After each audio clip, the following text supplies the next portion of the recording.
ज्ञान the treasure में आपका स्वागत है। और हम आपको बताएंगे बद्रीनाथ के बारे में कि कपाट खुलने से पहले बद्रीनाथ के बारे में 10 बड़ी बातें बताएंगे जो मेरे ख्याल से आप नहीं जानते होंगे, और अगर जानते भी होंगे तो शायद 2-4 बातें जानते होंगे, बाकी की बातें नहीं जानते होंगे। बद्रीनाथ धाम उत्तराखंड के साथ ही देश के 4 धामों में से एक है। इस धाम के बारे में एक कहावत है कि जो जाए बद्री वो ना आए उधरी, यानी कि जो व्यक्ति बद्रीनाथ के दर्शन कर लेता है उसे पुनः माता के उदर यानी गर्भ में फिर नहीं आना पड़ता है, मतलब कंप्लीट मोक्ष। इसलिए शास्त्रों में बताया गया है कि मनुष्य को जीवन में कम से कम एक बार बद्रीनाथ के दर्शन जरूर करने चाहिए। बद्रीनाथ के चरण पखारती है अलकनंदा नदी। पुराणों में बताया गया है कि बद्रीनाथ में हर युग में बड़ा परिवर्तन है। सतयुग तक यहां पर हर व्यक्ति को भगवान विष्णु के साक्षात दर्शन हुआ करते थे। त्रेता में यहां देवताओं और साधुओं को भगवान के साक्षात दर्शन मिलते थे। द्वापर युग में जब भगवान श्री कृष्ण के रूप में अवतार लेने वाले थे तो उस समय भगवान ने नियम बनाया कि अब से यहां मनुष्यों को उनके विग्रह के दर्शन होंगे। तब से भगवान के उस विग्रह के दर्शन प्राप्त होते हैं। बद्रीनाथ को शास्त्रों और पुराणों में दूसरा बैकुंठ कहा गया है। एक बैकुंठ क्षीर सागर है जहां भगवान विष्णु निवास करते हैं, और दूसरा निवास है बद्रीनाथ जो धरती पर मौजूद है। बद्रीनाथ के बारे में माना जाता है कि यह कभी भगवान शिव का निवास स्थान था, लेकिन विष्णु भगवान ने इस स्थान को शिव से मांग लिया था।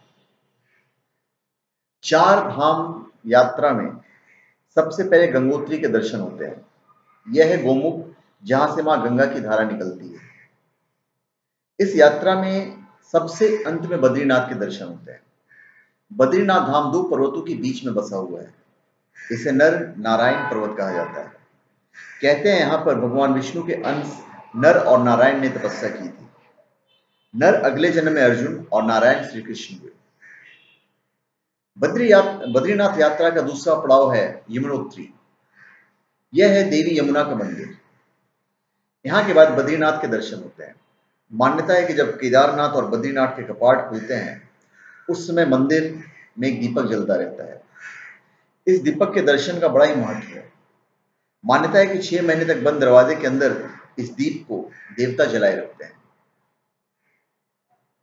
यहाँ पे है एक जोशीमठ स्थित नृसिंह मंदिर। इस मंदिर का संबंध बद्रीनाथ से माना जाता है। ऐसा मान्यता है कि इस मंदिर में भगवान नरसिंह की एक बाजू का काफी पतली है। जिस दिन यह टूटकर गिर जाएगा उस दिन नर नारायण पर्वत आपस में मिल जाएंगे और बद्रीनाथ के दर्शन वर्तमान स्थान पर नहीं हो पाएंगे।